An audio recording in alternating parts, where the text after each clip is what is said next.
Welcome to your week in review here on WINN FM 98.9 for the period January 27th through February 1st. Making the news last week, NRP's Patricia Bartlett responds to recent claims made by Nevis Premier Mark Brantley concerning Rest Haven development. Probe continues into bodies suspected from Mali. Warehouse for recycling project under construction in Nevis. A new agency, Nevis Finance, to drive growth and competitiveness in Nevis's financial services sector. The Royal St. Christopher and the Nevis Police Force lauds the work of the National Intervention Team. Despite repeated pleas for the public to exercise caution and consideration, accidents continue daily. Now the details. The Honourable Mark Brantley, the Premier of Nevis, recently criticised the Nevis Reformation Party NRP for its decision to acquire the abandoned Rest Haven property. During a recent press conference, he stated that this action has left Nevis burdened with over $30 million in debt, a financial strain that he equates to a substantial mistake for which future generations will have to answer. I just want to say that that is what happens when you have reckless decisions made. People feel that government is some kind of joke sometimes. But you and I and our children now have to find $30 million. They used to, the NRP had a slogan one time on a road that was done, which had some difficulty. They say it was a $10 million mistake. Remember that, Mr. Hanley? $10 million mistake. Well, Rest Haven is a $30 million mistake. Because up to now, your past the Rest Haven property is still abandoned. People of Nevis have got no value from it.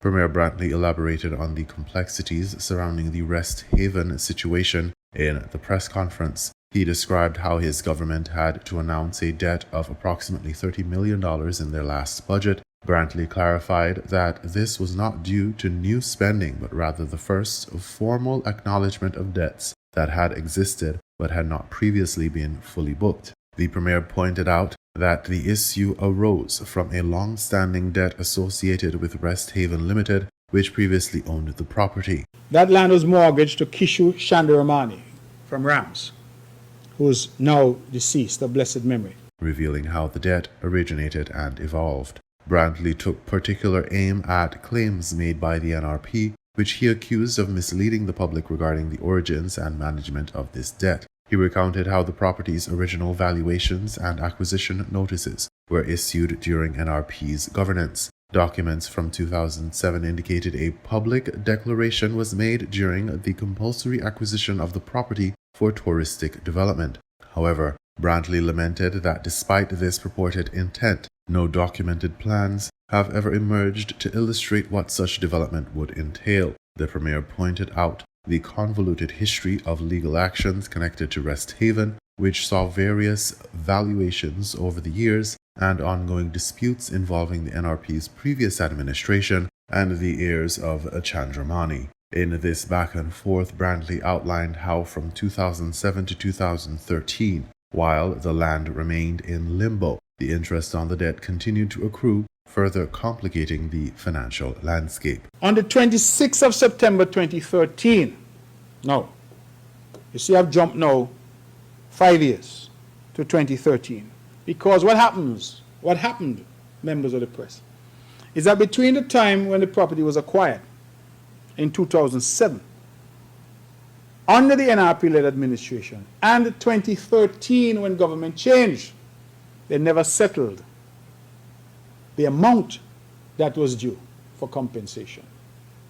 When we got back into government in 2013, we had to go to a board of assessment, which is a requirement under the law when there's a dispute as to what value should be paid for the property. And the board of assessment chaired by Thomas Astafan, now Thomas Astafan, King's Counsel out of Anguilla.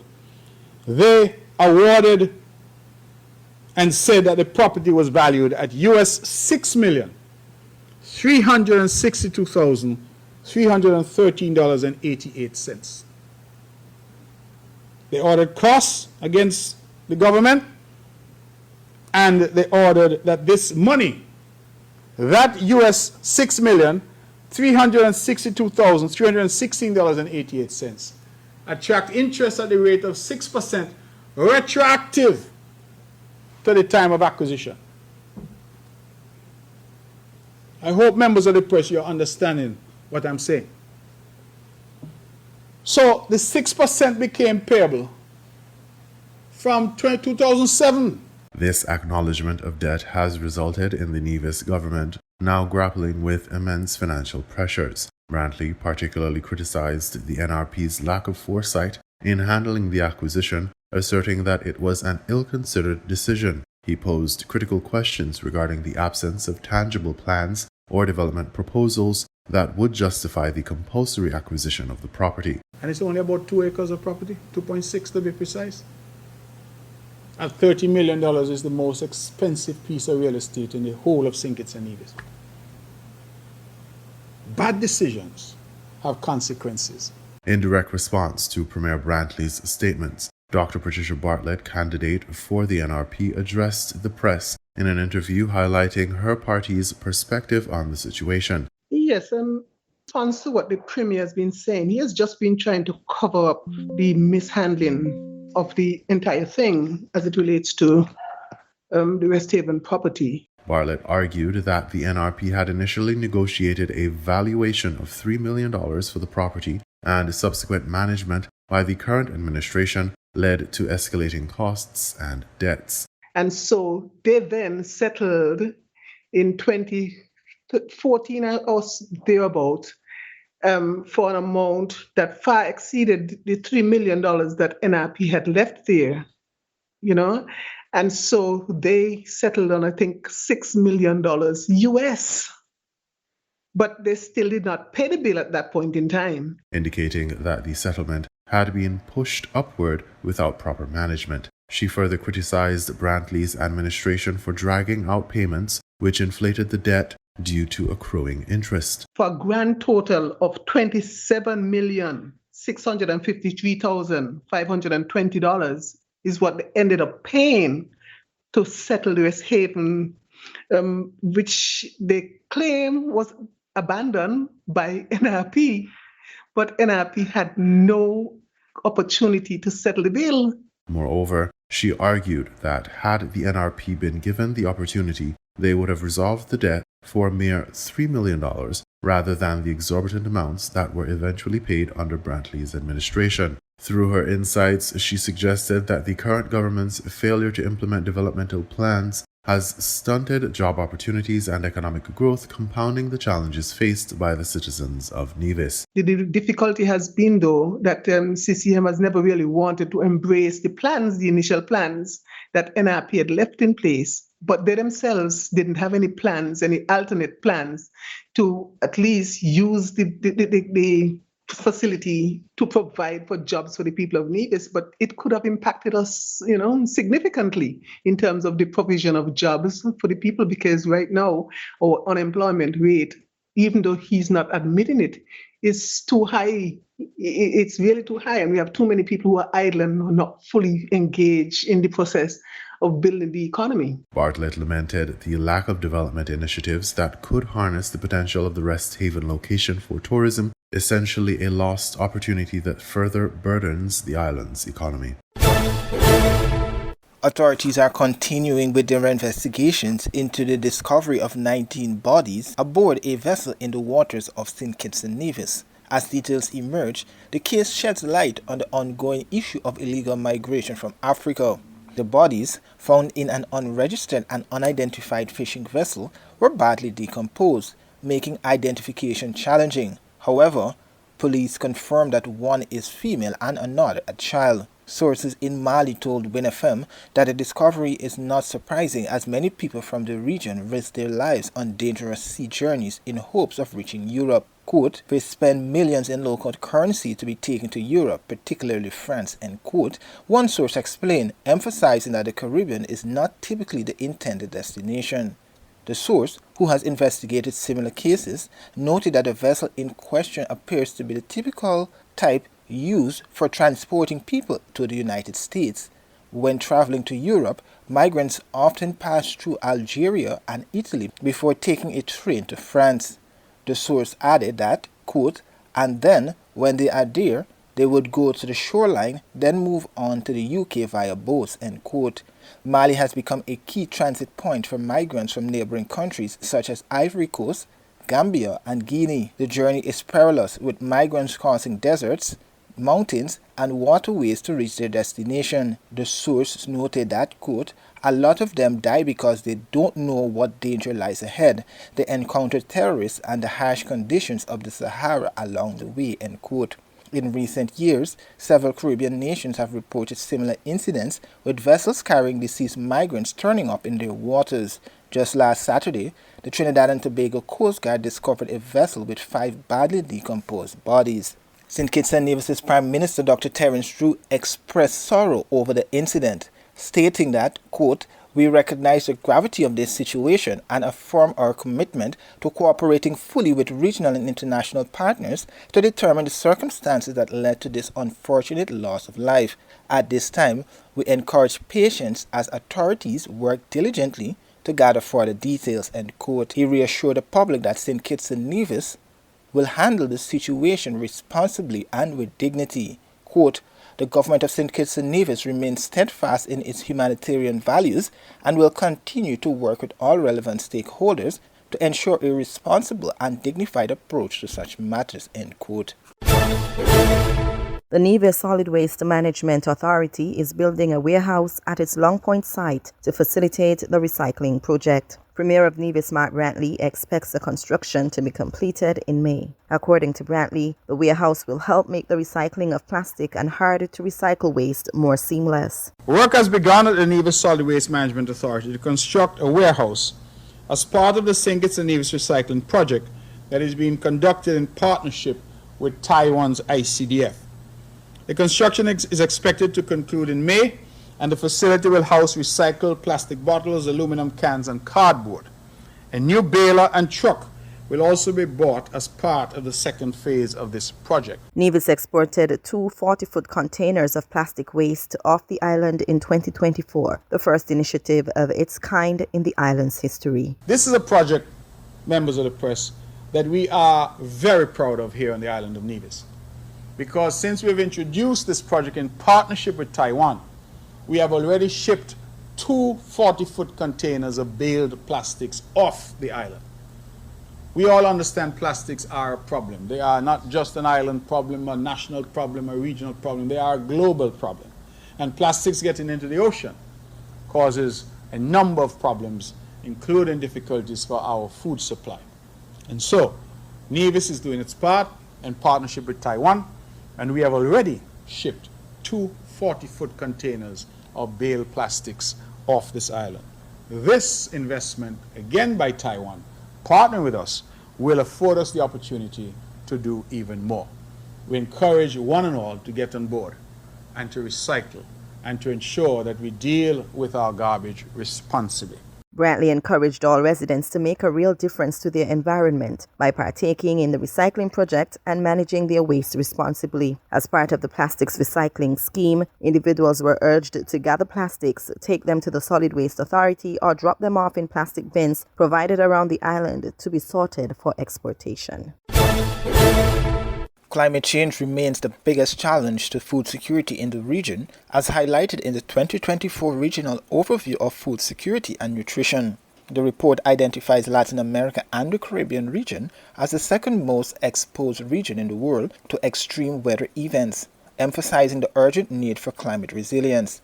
During the report's launch, Mario Lubitkin, Assistant Director General of the FAO Regional Office for Latin America and the Caribbean region, underscored the devastating impact of climate vulnerability on food production and malnutrition. The countries in our region are facing extreme vulnerability to climate events. 52 out of 100 countries are vulnerable to negative impacts of food security, and the variability of climate and extreme events such as drought, flooding, and storms are a daily event that many individuals face, and they have an impact on livelihoods throughout the region. The Caribbean continues to bear the brunt of climate change, experiencing increasingly powerful Category 5 hurricanes that threaten lives, livelihood, and food production.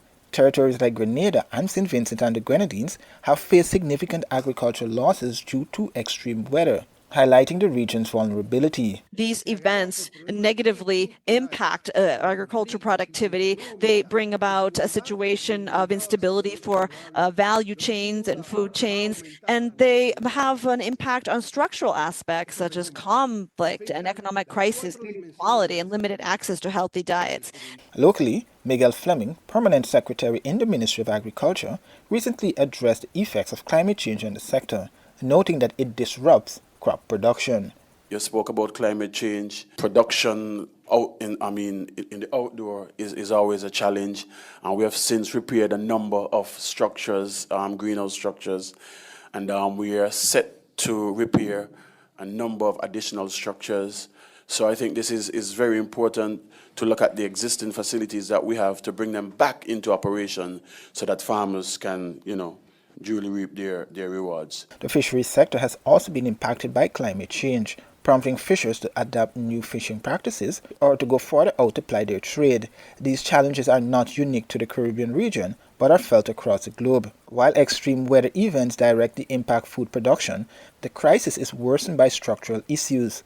The Pan American Health Organization notes that food insecurity and malnutrition are also driven by conflicts, economic downturns, high levels of inequality, and a lack of access to affordable, healthy diets.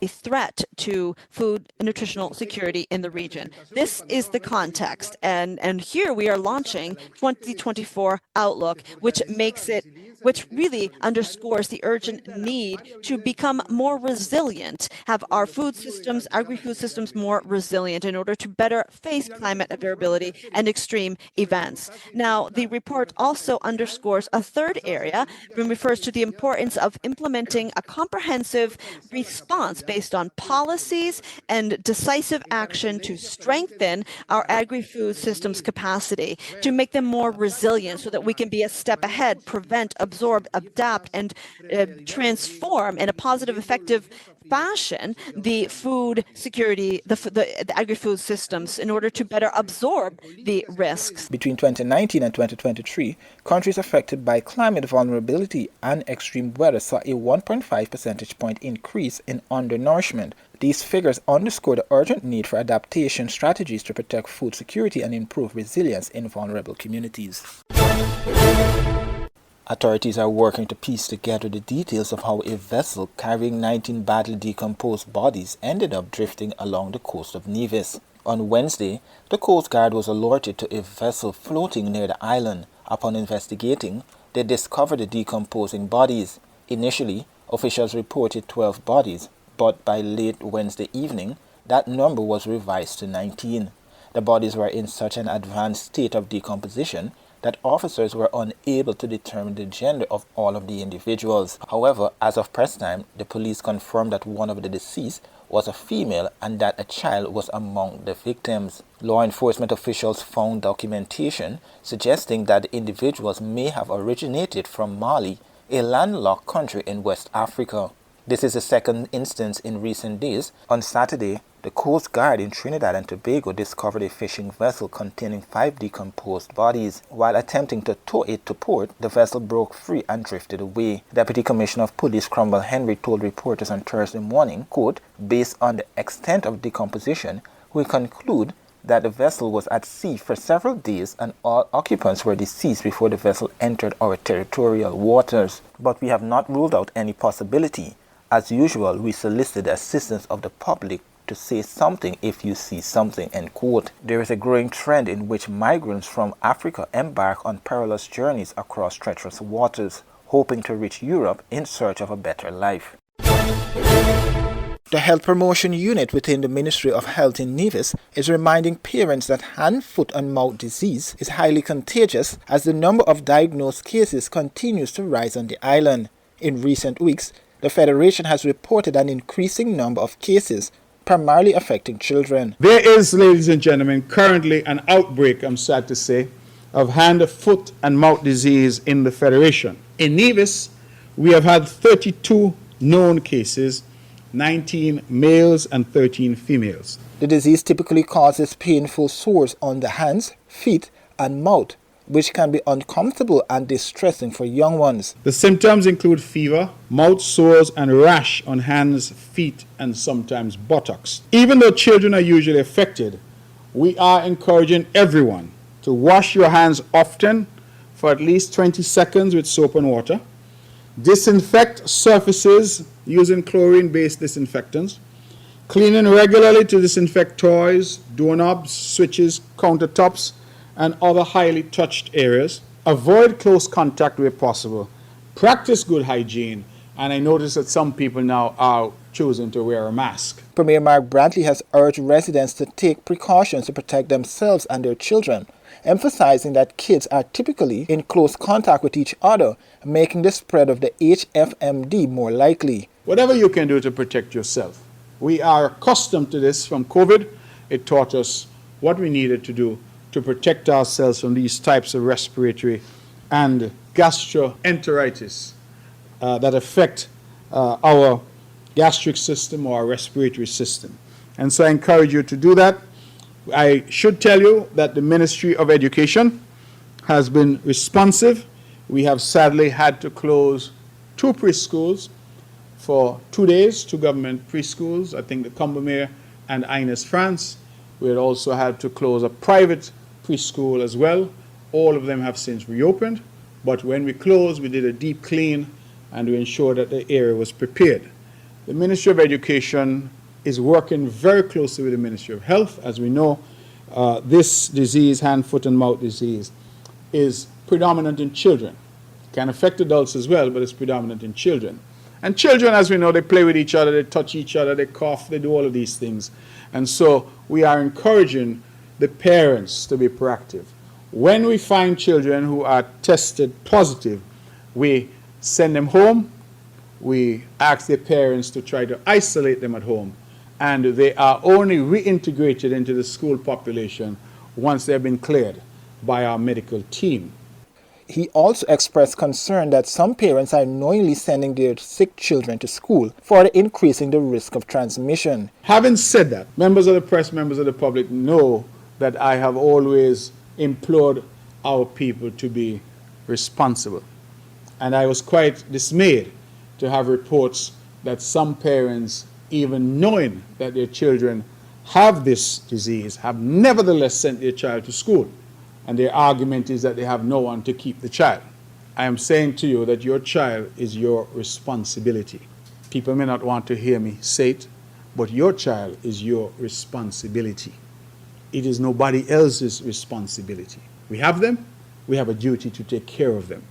And to send your sick child back to school to potentially infect other children is irresponsible behavior.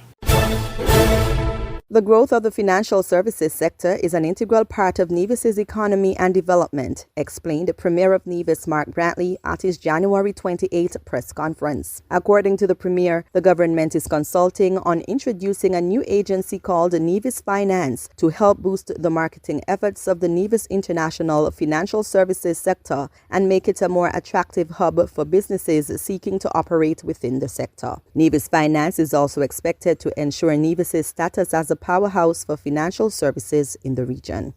The financial services sector continues to be a strong pillar of development for the island.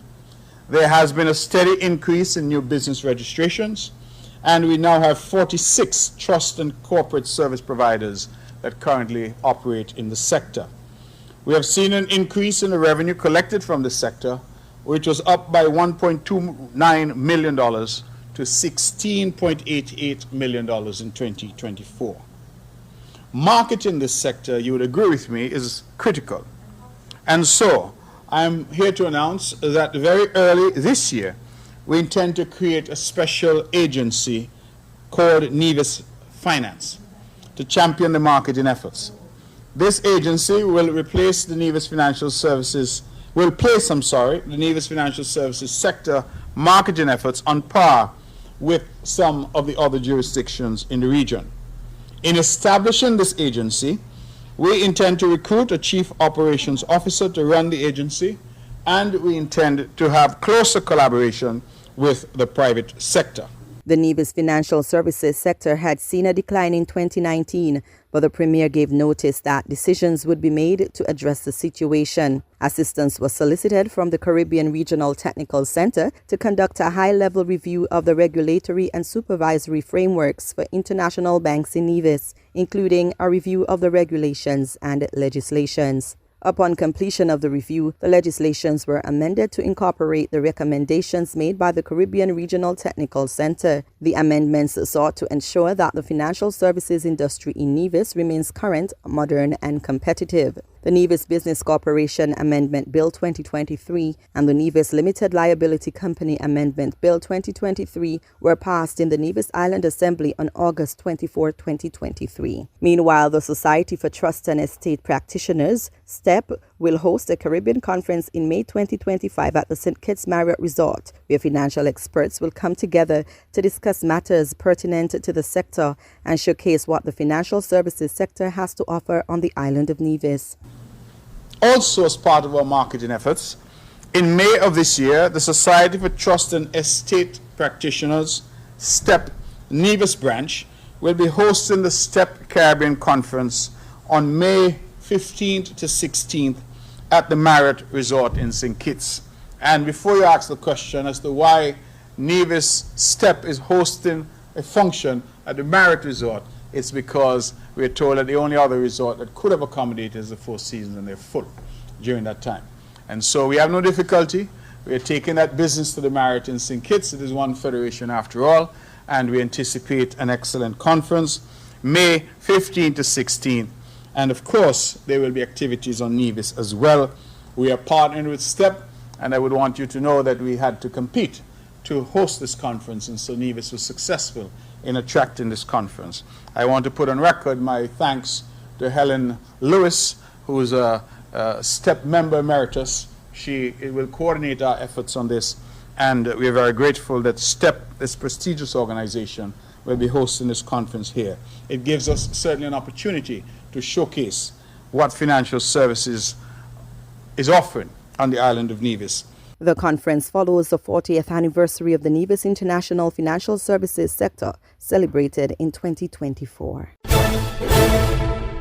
Despite repeated pleas for the public to exercise caution and consideration on the roadways, accidents continue to occur daily. On Monday's edition of Traffic Talk, Sergeant Sophia Henry and Traffic Officer Trimmingham shared valuable tips to help drivers navigate the roadways more safely. Sergeant Henry emphasized that exercising courtesy on the roadway can significantly reduce the risk of accidents. She encouraged drivers to be mindful of others, including pedestrians and cyclists, and to avoid aggressive driving behaviors. Our roads aren't safe for several reasons.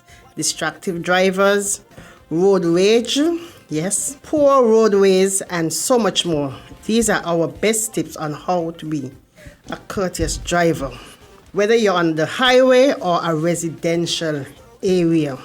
Courteous driving means giving other drivers space to change lane, not to cutting them off and signaling your turn and lane changes. So, as I said, being a courteous driver can make it so much easier for other drivers on the road. Officer Trimmingham, meanwhile, highlighted several practical tips drivers should consider, including obeying speed limits, using indicators when turning, and maintaining a safe following distance. To other motorists, it is very vital to signal your intention of stopping, passing, turning left or right, or slowing down to warn other drivers. Give way to vehicles who would like to overtake your path, although that you have the right of way. Right? That's basically saying, although you have the right of way, right? If you notice that somebody is overtaking or trying to pass you, you should give that that driver who's passing enough space in which they can pass you safely. Right? The Traffic Act also speaks about overtaking and the do's and don'ts when it comes to overtaking. Check your distance with other vehicles and avoid tailgating. Right? And this has been a trend lately in motorists these days, that they drive in behind other motor vehicles and the right up behind and the tail. He also stressed the importance of staying alert at all times, especially in areas where children may be playing near the roadway. Always show courtesy to pedestrians. When it comes to pedestrians, especially children, children often forget the dangers of traffic when playing on sidewalks, right? They often run into the street without looking or without thinking, right? So as drivers, we should always be alert, especially when we when we travel through school zones and so on, right? So even if you see a lot of children on the road through there, it's not cause for you to drive recklessly. With accidents occurring at an alarming rate, law enforcement is urging motorists to adopt safer driving habits to help protect all road users. Premier Mark Brantley has confirmed that the Nevis Island Administration, the NIA, will face a 15% shortfall in its budgetary allocations for the year. In December last year, I had the pleasure of presenting the NIA budget for 2025. The budget provides a guide for the operations of the NIA. It is based on projections for revenue and expenditure. At each annual budget, I clearly outline that the extent to which we roll out our spending programs depends on our ability to access funding, especially for executing the items as outlined in our capital expenditure program. We always assure the public that we will not be reckless in our spending, and we will only seek to undertake projects if the funding is available or can be accessed at low cost in accordance with our debt management strategy. Where funding cannot be accessed at concessionary rates, we curtail our expenditure program and carry forward to the new fiscal period any projects which were not executed due to the lack of approved financing. This reduction has led to the postponement of several projects due to funding constraints. Speaking at his Tuesday morning press conference, Premier Brantley acknowledged that budgetary shortfalls are not new to the NIA, referencing a similar situation in 2010 to provide context. The budget estimates for 2010, for example, highlighted a budget deficit of $42.7 million and represented, therefore, unfunded expenditure for the then NRP-led Nevis Island administration. I use that only to show that it is a standard practice in budgeting that we set out what our forecasts and projections look like, but always with the caveat that it depends on our ability to raise the necessary financing to achieve them. The Premier explained that the federal government's recent decision to implement a 6-month reduction in value-added tax is a contributing factor to the shortfall.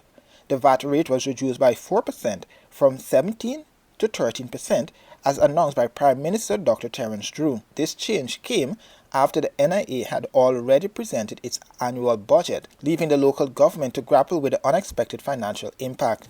For the first half of fiscal year 2025, we will see a reduction in the value-added tax from 17% to 13%, as laid out in the federal budget read by Prime Minister Drew. This will impact the revenue collected at the Customs and Inland Revenue Departments in Nevis, the two highest revenue collection departments of the NIA. This, along with other factors, have created a shortfall in the identified funding of the budget of between 15% to 20%. This is neither unusual nor alarming. Let me repeat. This is neither unusual nor alarming. Deputy Commissioner of Police Mr. Cromwell Henry said the Royal St. Christopher and Nevis Police Force ensures to build bonds with children from a young age to help steer them away from delinquent behaviors. The Children's Outreach is a collaborative effort between the police and the community to target the prevention of crime before it occurs. Apart from working in the schools, in sort of creating a bond between the police and the young people, because we prefer them to make a bond with the police than to make bonds with the criminal, because children are looking out to look up to someone, and we want to give them that opportunity to look up to the police, to create that bond with the police, as opposed to creating the band with criminal elements. Henry highlighted the work of the National Intervention Team under the leadership of Sergeant Charmaine O'Dane, which has been meeting children within the school setting, at community centers, and during the force's youth football program, providing mentorship and discipline. But in addition to working with the schools, she also works along with our security forces football team in their youth program. They have a youth football program, and she works along with that team as well to mold the children who are into that football program. So when they come to the sessions, they not only hear about football, they hear about other life skills, other soft skills that could propel them, turn them, steer them in the right direction. So she's working along with the management of the security forces football team and their youth football program. We had a summer camp gone just last August. We had over 300 children on that camp. Following that camp, Sergeant Odin and a few of her officers from her team, they traveled to England to look at the youth programs in England to see what lessons could be learned from those programs that she could bring back here to introduce. So she's expanding beyond just going in the schools.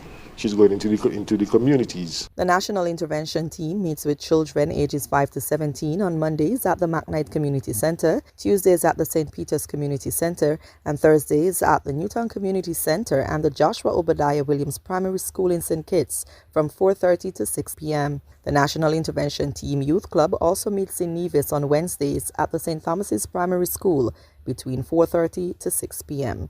Parents and guardians can register or seek further information by calling 1-869-665-5785. With Donald Trump now leading the United States, many of his policy decisions have sparked controversy and created ripple effects across the globe. One of these policies has drawn significant attention across the Caribbean region: the imposition of tariffs on goods imported into the United States from China, Canada, and Mexico, effective February 1. Recently, the United States President signed a series of executive orders mandating a 10% tariff on Chinese imports and a 25% tariff on imports from Mexico and Canada. The European Union has not been spared from similar measures. We're talking about a tariff of 10% on China based on the fact that they're sending fentanyl to Mexico and Canada. The European Union is very, very bad to us. They treat us very, very badly. They don't take our cars. They don't take our cars at all. They don't take our farm products, essentially. Schneidman Warner, an accountant, discussed the potential implications of these tariffs for residents of St. Kitts and Nevis and the wider Caribbean region. That we are likely to have an increase in the cost of living in St. Kitts and Nevis. After all, a vast quantity of the goods that we come out of the United States, whether directly or indirectly. And so that is likely to have that effect. The inflation rate in St. Kitts is not primarily Kittitian generated. It's imported inflation in the form of the price of goods that come to this country. St. Kitts and Nevis, like much of the Caribbean, relies heavily on imported foods and commodities from the United States. In an effort to reduce this dependency, regional leaders have launched the 25 by 2025 initiative, aiming to cut food imports by 25% by the end of the year. We have a tiny market. But if countries are forced to cut their prices in order to keep the price of goods attractive when imported in the United States, you know what they're going to do? When they're selling it to other countries who don't have the bluster and the power as United States, to increase the price.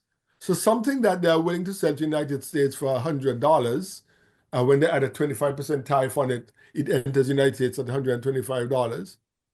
They may say, well, look, to St. Kitts, we'll sell it to you for $110. So we could try and recover some of the money we've lost by selling it cheaper to the United States.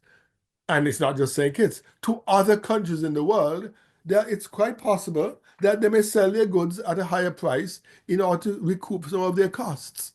If you cannot make it one way, you'll find a way to make it another way.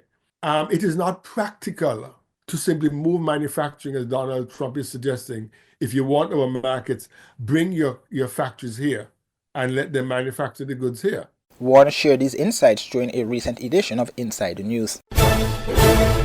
The St. Kitts Nevis Labour Party, the SKNLP, is celebrating 93 years as a political force within the Federation and has launched a year-long series of celebrations, beginning with a church service over the weekend. As the current governing party of St. Kitts and Nevis, the SKNLP continues to advocate for the rights and well-being of the common man. So the church service was held here yesterday, 10 a.m. church service day 19.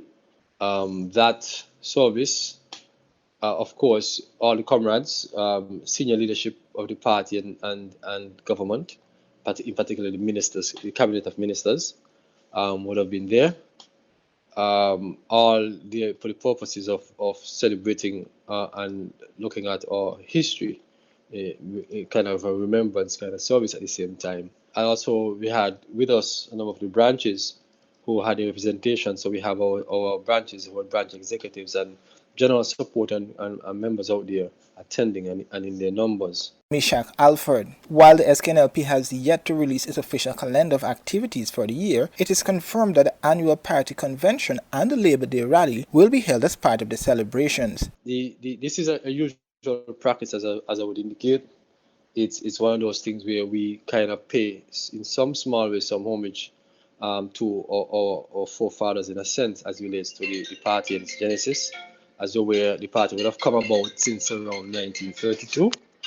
And so this year would mark our 93rd anniversary as a political movement, right?